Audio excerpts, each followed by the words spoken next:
नेहरू जी ने कहा पार्लियामेंट में, हमने चीन को वो भूमि दे दी जहां एक तिनका भी उत्पन्न नहीं होता था, घास नहीं उत्पन्न होती थी। महावीर त्यागी ने टोपी उतार के दिखाया, मेरे सर पर एक भी बाल नहीं उगता तो मैं किसी को सर दान दे दूं, कटवा दूं सर। आजकल जो आईपीएस आईएएस बनाने, जज और वकील बनाने का पाठ्यक्रम है, पाठ्य पुस्तकें हैं बनाने की, वो हमारी अपनी है क्या? उसके आधार पर कोई भारत का भक्त हो सकता है क्या? उसके आधार पर पूर्वजों को कोसे बिना, अपने प्राचीन ज्ञान विज्ञान को कोसे बिना कोई आईपीएस आईएएस हो सकता है? कुएं में भांग पड़ी है।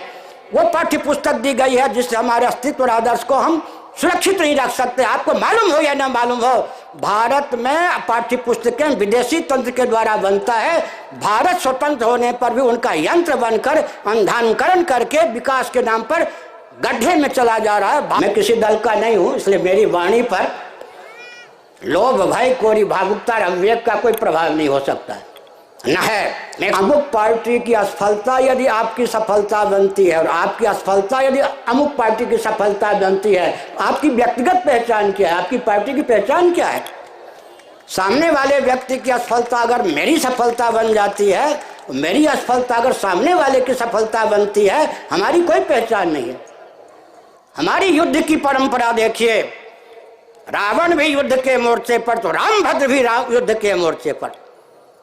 जाके पाँव न फटी बीमारी सो क्या जाने पीर पर आई। रक्षा मंत्री, गृह मंत्री आदि क्या जाने सैनिकों की दशा, जो लुंज पुंज हो जाते हैं, मार दिए जाते हैं, जिनका आंसू पोंछने वाला परिवार का कोई नहीं रहता है। रामभद्र भी मोर्चे पर। युद्ध का अर्थ क्या होता है? धन, मान, प्राण पर्यंत को हथेली पर लेकर दोनों पक्ष आमने सामने होता है। भारत की मेधा शक्ति, रक्षा शक्ति, वाणिज्य शक्ति, श्रम शक्ति क्या भारत के हित में प्रयुक्त हो रही है? ध्यान गया? भारत की मेधा शक्ति भारत के विदेशी कंपनी में बाहर जाकर बिकती है या नहीं? पर किसी भी वर्ग या किसी भी व्यक्ति के विकास की परियोजना अगर कोई शासन तंत्र चलाता है, उसे ध्यान रखना चाहिए कि स्वावलंबन के नाम पर, तुष्टीकरण के नाम पर कहीं उसका भी अपकर्ष न हो जाए।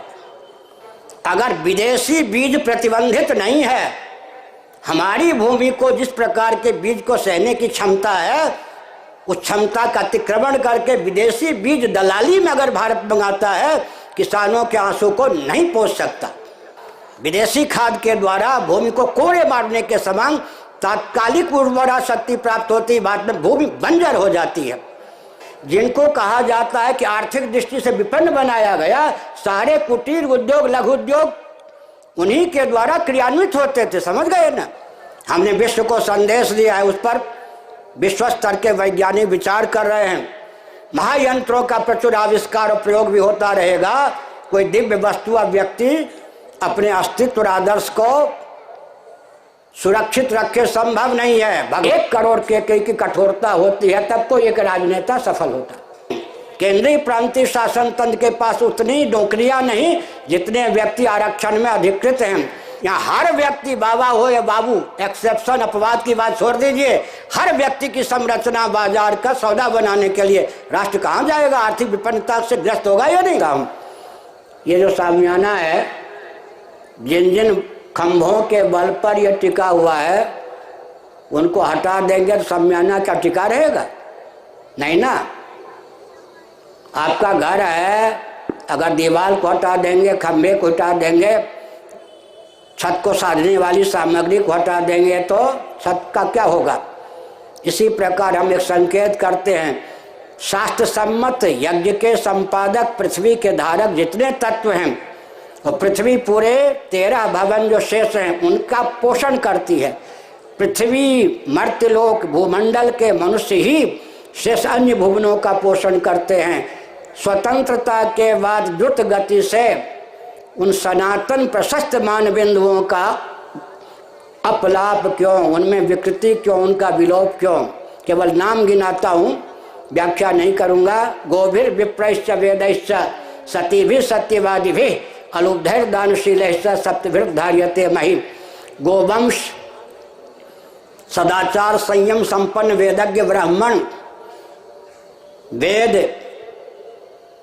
सती, दानशील, निर्लोभ व्यक्ति, सत्यवादी, ये सब पृथ्वी के धारक तत्व हैं। स्वतंत्रता के बाद जिस ढंग से विकास को परिभाषित और क्रियान्वित करने की विधा चल रही है, पृथ्वी के धारक ये सारे तत्व विकृत हो रहे हैं, विलुप्त हो रहे हैं। इन सब पर विचार करने की आवश्यकता है। हमने एक संकेत किया, तो एक ध्यान दें, विकास की कौन कौन योजना क्रियान्वित करनी चाहिए, किस प्रकार। गीता के 18वें अध्याय के अनुसार बोल रहा हूँ। अब तक मैंने कहा वेदादि शास्त्र सम्मत विज्ञान की तिलांजलि देकर तमोगुण रजोगुण की प्रगल्भता की दशा में जब विज्ञान को परिभाषित और क्रियान्वित करते हैं तो विकास के नाम पर विस्फोट होता है। ऐसी स्थिति में विकास के पक्षधर जितने राजनेता हैं या सामाजिक संस्थान के व्यक्ति हैं, उनको ध्यान देना चाहिए। गीता के 18वें अध्याय के आधार पर पहला ध्यान यह देना चाहिए, कुछ कार्य ऐसा प्रारंभ करना चाहिए, कुछ योजना ऐसी प्रारंभ करनी चाहिए जो आरंभ, मध्य और अंत तीनों में सुखद हो। मुझे प्यास लगी, मैंने पानी पिया, तत्काल प्यास की निवृत्ति हुई, देहेंद्रीय प्राणांतकरण में पुष्टि बल का संचार हुआ और अंत में तृप्ति हुई। एक बार पानी पीने से कई घंटे तक व्यक्ति प्रज्ञा शक्ति, प्राण शक्ति से परिपुष्ट जीवन रख सकता है। इसका अर्थ क्या हुआ? कुछ योजना ऐसी क्रियान्वित करनी चाहिए तत्काल सुख दे, आगे चलकर भी सुख दे और अंत में भी दुखप्रद ना हो।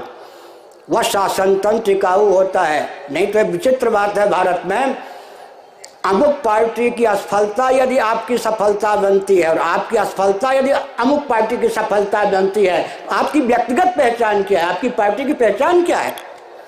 सामने वाले व्यक्ति की असफलता अगर मेरी सफलता बन जाती है, मेरी असफलता अगर सामने वाले की सफलता बनती है, हमारी कोई पहचान नहीं है। इस पर ध्यान देने की आवश्यकता है। दूसरी बात कौन सी? अग्रे विषमिव परिणामे अमृतोपमम्। व्यायाम करना है, विद्याध्ययन करना है, संयम है, ब्रह्मचर्य का पालन करना है। ये सब कार्य ऐसे हैं जो आरंभ में विष के समान लगते हैं, लगते या नहीं? परिणाम में अमृत के समान सिद्ध होते हैं।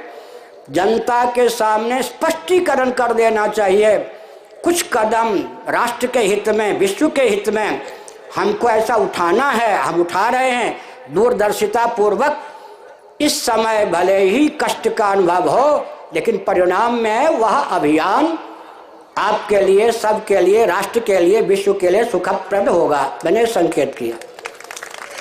लेकिन एक बहुत विचित्र बात है, अग्रे अमृतोपमम् परिणामे विषमिव। खुजलाइए, इस समय तो बहुत अच्छा लगेगा, बाद में रोना पड़ेगा। क्या कुछ ऐसे अभियान चला दिए जाते हैं राजनेताओं के द्वारा, राजनीतिक दलों के द्वारा या घर के मुखिया के द्वारा? क्या आरंभ में तो बहुत अच्छा लगता है, परिणाम बिल्कुल विपरीत होता है। एक आरंभ ऐसा होता है मोहक मोहक मोहक, ध्यान गया आपका? आरंभ में भी मोहक, केवल आश्वासन ही आश्वासन, मध्य में भी मोहक, केवल आश्वासन ही आश्वासन, अंत में भी मोहक, केवल आश्वासन ही आश्वासन। ऐसा अभियान कभी भी नहीं चलाना चाहिए।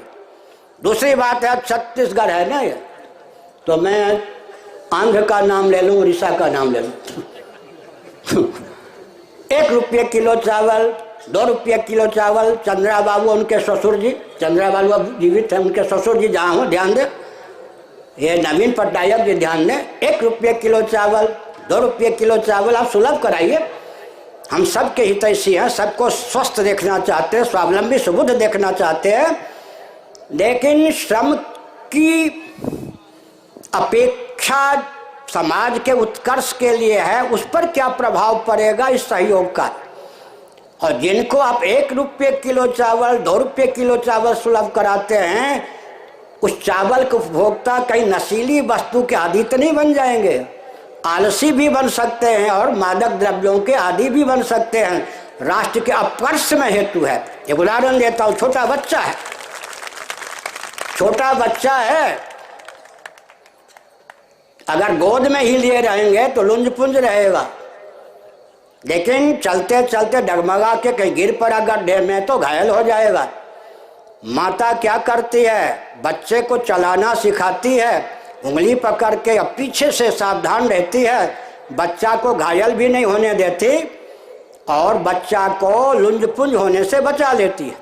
ठीक इसी प्रकार किसी भी वर्ग या किसी भी व्यक्ति के विकास की परियोजना अगर कोई शासन तंत्र चलाता है, उसे ध्यान रखना चाहिए कि स्वावलंबन के नाम पर, तुष्टीकरण के नाम पर कहीं उसका भी अपकर्ष न हो जाए।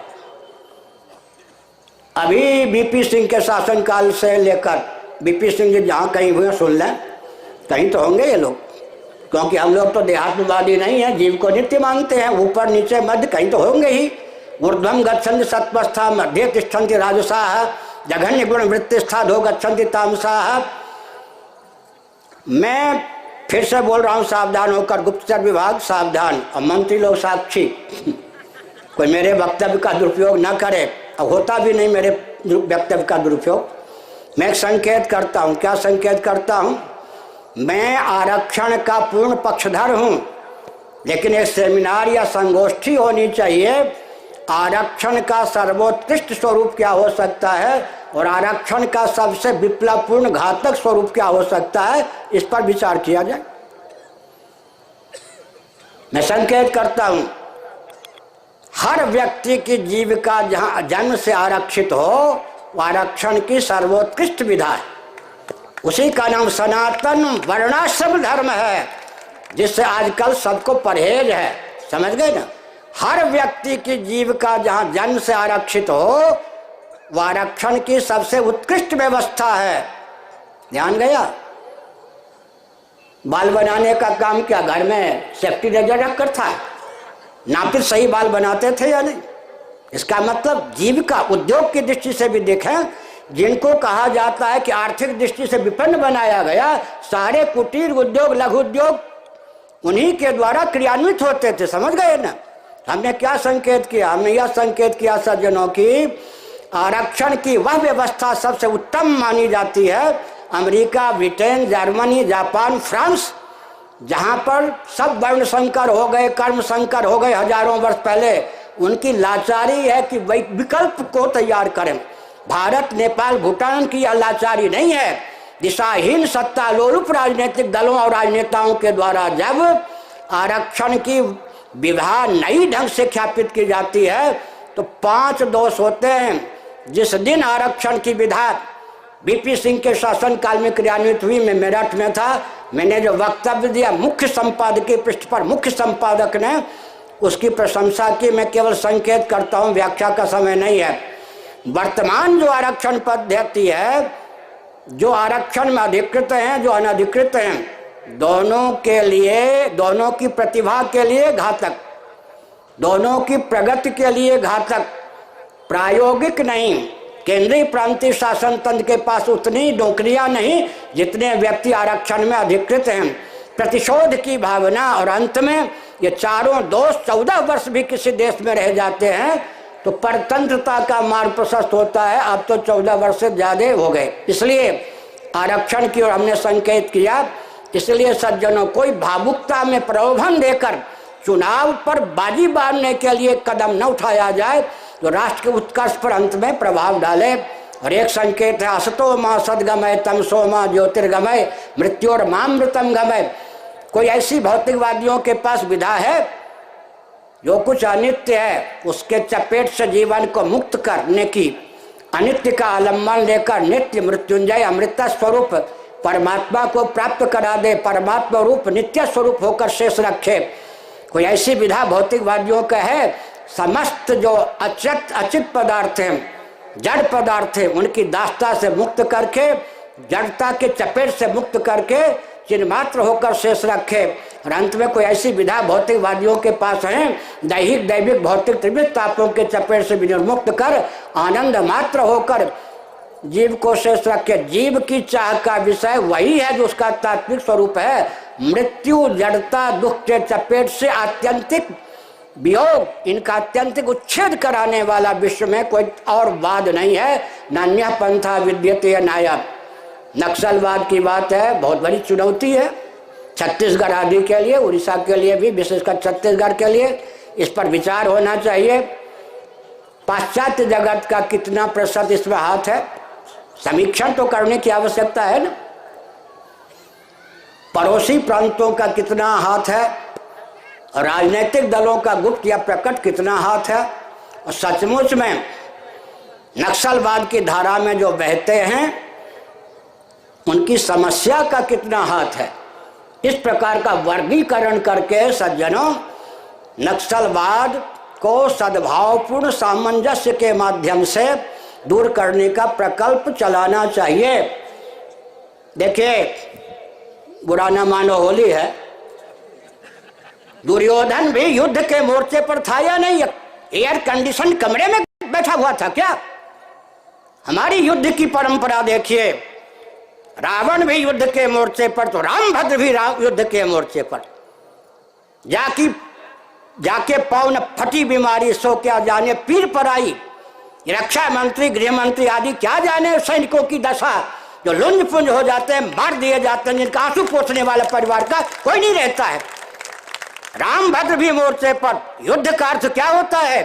धन मान प्राण पर्यन को हथेली पर लेकर दोनों पक्ष आमने सामने होता है। सत्यमेव जयते नान्यतम, सत्यमेव जयते नान्यतम। जिसके सत्य का बल होता है वो अंत में विजयी होता है। युद्ध की हमारी ऐसी परंपरा है। नक्सलवाद की समस्या के हेतु कितने हैं, उनके समाधान का प्रकल्प निकालें। अंत में कृषि की बात है। अभी 3 प्रांतों में, मैं किसी दल का नहीं हूँ इसलिए मेरी वाणी पर लोभ, भय, कोरी, भावुकता और अविवेक का कोई प्रभाव नहीं हो सकता न है। मैं एक संकेत करता हूँ, किसानों के बल पर ये पार्टियां जीती हैं, लेकिन थोड़ा विचार कीजिए, इन पार्टियों के पास, कांग्रेस भी उसमें शामिल है, बुरा न मानो, होली है, इन पार्टियों के पास विकास की परिभाषा क्या है? वाजपेयी जी सावधान जहाँ हो, ये वाजपेयी जी कांग्रेसी हैं, एक भाजपाई थे जिन्होंने मध्य प्रदेश का एक विभाग कर दिया, छत्तीसगढ़, जिन्होंने बिहार का एक विभाग कर दिया, झारखंड, जिन्होंने उत्तर प्रदेश का एक विभाग कर दिया, उत्तरांचल, आजकल उत्तराखंड। 3 प्रांत तो वाजपेयी जी के देन है या नहीं? तो मैं एक संकेत करता हूँ। क्या संकेत करता हूँ सज्जनों?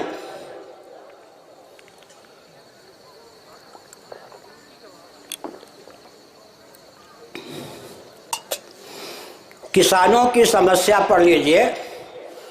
एक देश के जब 2 देश बना देंगे, 3 देश बना देंगे, भूमि पर मार पड़ेगी या नहीं? किसान नेता बैठे होंगे, ध्यान गया। 1846 तक गांधार, काबुल, अफगानिस्तान जिसे कहते हैं, पंजाब के राजा रणधीर सिंह, उसके राजा थे आगरा से लेकर अफगानिस्तान तक के राजाधिराज। भारत का एक अभिन्न अंग था। अंग्रेजों ने हमसे पृथक किया, उसके बाद बर्मा को पृथक किया, श्रीलंका को पृथक किया, उसके बाद 2 खंडों में भारत को पाकिस्तान बना के छोड़ दिया। भारत के प्रधानमंत्रियों ने अब तक 10 बार देश का विभाजन किया है। मेरे पास हर सन आदि सब लिखा हुआ है।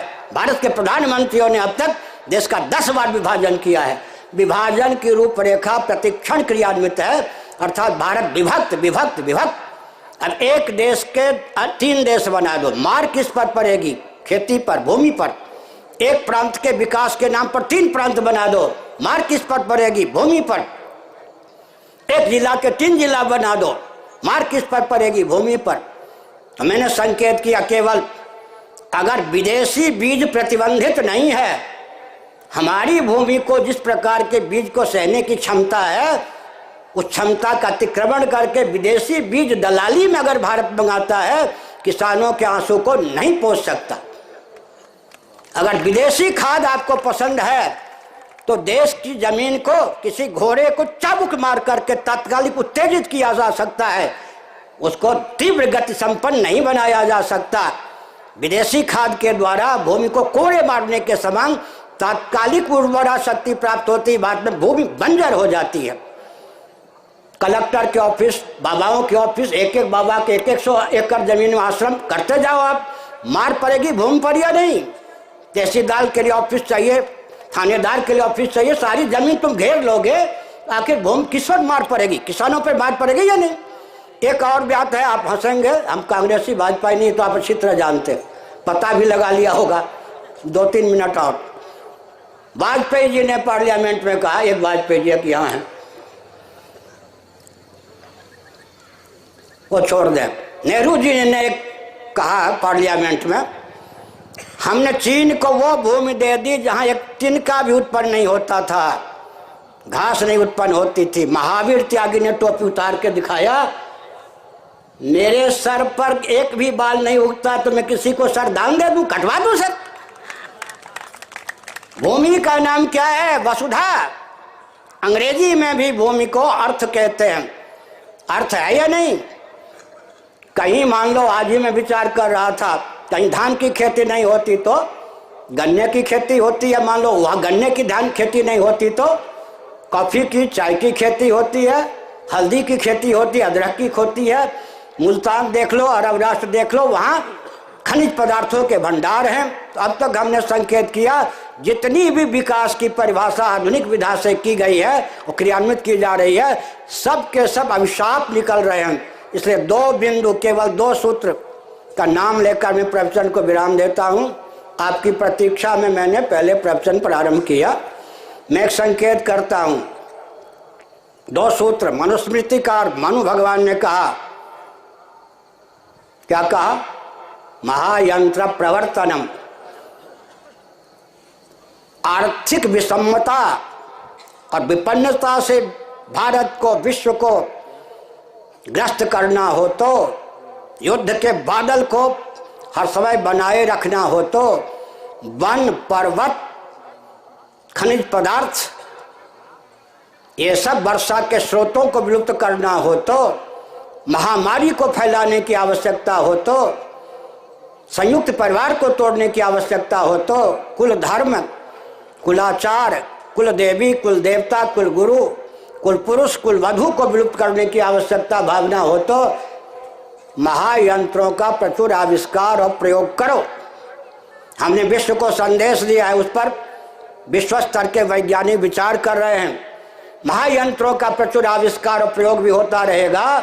कोई दिव्य वस्तु या व्यक्ति अपने अस्तित्व और आदर्श को सुरक्षित रखे संभव नहीं है। भगवान के तीव्र संकल्प से बीज की रक्षा हो सकती है। एक संकेत भीष्म जी का देकर मैं प्रवचन को विराम देता हूँ।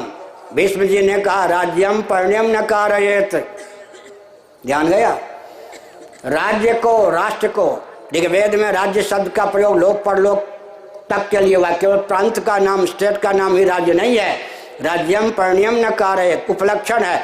किसी भी व्यक्ति को, प्रांत को, वर्ग को, राष्ट्र को बाजार का सौदा न बनावे, शासन तंत्र का दायित्व। अब 70 वर्षों से ले लीजिए, संविधान बनने के 2 साल छोड़ दीजिए, 68 वर्षों से ले लीजिए, हर व्यक्ति बाजार का सौदा बनाया जाता है या नहीं? भारत मार्केट बन गया या नहीं, बाजार का सौदा। इसका अर्थ क्या है? अर्थ की विपन्नता, अर्थशास्त्र की विपन्नता का हेतु है राज्यम पर्ण्यम न कारयेत। यहाँ हर व्यक्ति, बाबा हो या बाबू, एक्सेप्शन, अपवाद की बात छोड़ दीजिए, हर व्यक्ति की संरचना बाजार का सौदा बनाने के लिए राष्ट्र कहाँ जाएगा? आर्थिक विपन्नता से ग्रस्त होगा या नहीं? इसलिए हमने संकेत किया, कितने चिड़िया उड़े आकाश चारा है धरती के पास, विकास के नाम पर कितने ऊंचे उड़ान भर लें, लेकिन अंत में कहना पड़ेगा कि वैदिक महर्षियों के द्वारा चिर परीक्षित और प्रयुक्त जो सिद्धांत हैं उनको क्रियान्वित करने पर ही क्या हो सकता है? राष्ट्र का, विश्व का, व्यक्ति का उत्कर्ष हो सकता है। सृष्टि की संरचना के प्रयोजन और जीवों की प्रवृत्ति निवृत्ति के प्रयोजन का विज्ञान नहीं है तो विकास के नाम पर विनाश हो सकता है। क्या मत मानिए कि मैं विकास का पक्षधर नहीं हूँ, लेकिन विकास को स्वस्थ रीति से परिभाषित करने की आवश्यकता है। भारत की मेधा शक्ति, रक्षा शक्ति, वाणिज्य शक्ति, श्रम शक्ति क्या भारत के हित में प्रयुक्त हो रही है? ध्यान गया? भारत की मेधा शक्ति भारत के विदेशी कंपनी में बाहर जाकर बिकती है या नहीं? जिस देश में अब तक बिहार के वो सुशील मोदी जी को मैंने कहा था, अब तो मंत्री बन गए, अब नहीं आते हैं, जब भाजपा के अध्यक्ष थे, कि मेधा शक्ति, रक्षा शक्ति, वाणिज्य शक्ति, श्रम शक्ति बिहार की, बिहार में प्रयुक्त नहीं होने दोगे भारत की मेधा शक्ति, रक्षा शक्ति, वाणिज्य शक्ति, श्रम शक्ति भारत में प्रयुक्त नहीं होने देंगे, भारत का उत्कर्ष ही नहीं होगा। विश्व के हित का ध्यान रखते हुए जो शासन तंत्र मेधा शक्ति, रक्षा शक्ति, वाणिज्य शक्ति, श्रम शक्ति का सदुपयोग करने में समर्थ है वह आदर्श शासन तंत्र है। स्वतंत्र भारत में शिक्षा की प्रणाली हमारी अपनी नहीं, रक्षा की प्रणाली हमारी अपनी नहीं, कृषि गौरक्ष वाणिज्य के प्रकल्प हमारे अपने नहीं, सेवा उद्योग के प्रकल्प हमारे अपने नहीं, संविधान की आधारशिला हमारी अपनी नहीं। हिंदू स्वतंत्र भारत में अब तक एक नंबर का नागरिक नहीं, कुएं में भांग पर गरीब तो देश का उत्कर्ष होगा तो कैसे होगा। भारतीय संविधान की 25वीं धारा की धिक्की उड़ा करके जैन हिंदुओं के वर्ग से पृथक अल्पसंख्यक घोषित कर दिए गए। 4 साल पहले बौद्ध पहले पृथक कर दिए गए, सिख पहले पृथक कर दिए गए। हिंदुओं के एक एक घटक को भारतीय संविधान की 25वीं धारा की धिज्जी उड़ाकर अल्पसंख्यक खाते में डाल करके हिंदुओं को अल्पसंख्यक बनाने का षड्यंत्र उच्च स्तर से विदेशी तंत्रों के द्वारा चल रहा है। एक संकेत और कर दूं, यहाँ भी IPS IAS होंगे। इस बार चुनाव के चुनाव में तो IPS IAS भी कूद पड़े, शिक्षा शास्त्री भी कूद पड़े, बहुत अच्छी बात है, न्यायविद भी कूद पड़े। लेकिन एक मैं संकेत करता हूँ, आजकल जो IPS IAS बनाने, जज और वकील बनाने का पाठ्यक्रम है, पाठ्य पुस्तकें हैं बनाने की, वो हमारी अपनी है क्या? उसके आधार पर कोई भारत का भक्त हो सकता है क्या? उसके आधार पर पूर्वजों को कोसे बिना, अपने प्राचीन ज्ञान विज्ञान को कोसे बिना कोई IPS IAS हो सकता है? कुएं में भांग पड़ी है। वो पाठ्य पुस्तक दी गई है जिससे हमारे अस्तित्व और आदर्श को हम सुरक्षित नहीं रख सकते। आपको मालूम हो या ना मालूम हो, भारत में पाठ्य पुस्तकें विदेशी तंत्र के द्वारा बनता है। भारत स्वतंत्र होने पर भी उनका यंत्र बनकर अंधानुकरण करके विकास के नाम पर गड्ढे में चला जा रहा है। भारत की पहचान अपनी नहीं रह गई। जिस देश में व्यभिचार भी अपराध नहीं माना जाता है या जाएगा, उस देश का उत्कर्ष कैसे होगा? इसलिए सज्जनों, कितनी चिड़िया उड़े आकाश, चारा है धरती के पास, पक्षी नभोमंडल ऊंचाई तक उड़ान भर ले, लेकिन जब उसे भूख का, प्यास का, थकान का अनुभव होता है, धरती पर आने की व्यवस्था होती है, धरती पर आने के लिए वो लाचार होता है। हमने संकेत किया सज्जनों, किसी दल पर, किसी व्यक्ति पर कटाक्ष न करके, भारत को लेकर आत्मीयता होने के कारण, विश्व के उत्कर्ष में भारत के उपयोग और विनियोग को न देखने के कारण अपनी पीड़ा को हमने आपके सामने रखा। और आप सब अच्छे हैं, बहुत अच्छे हैं। श्रृंगेरी के शंकराचार्य को मैंने एक बार एकांत में कहा, 1 करोड़ केकई की कठोरता होती है तब तो एक राजनेता सफल होता है। 1 करोड़ केकई की कठोरता होती है तब व्यक्ति राजनेता होता सफल भारत में। मैं भगवान से प्रार्थना करता हूँ, आपसे अपेक्षा करता हूँ, मेरी इस कहावत को कम से कम अब जो सरकार बनी है चरितार्थ न करे। हर हर महादेव।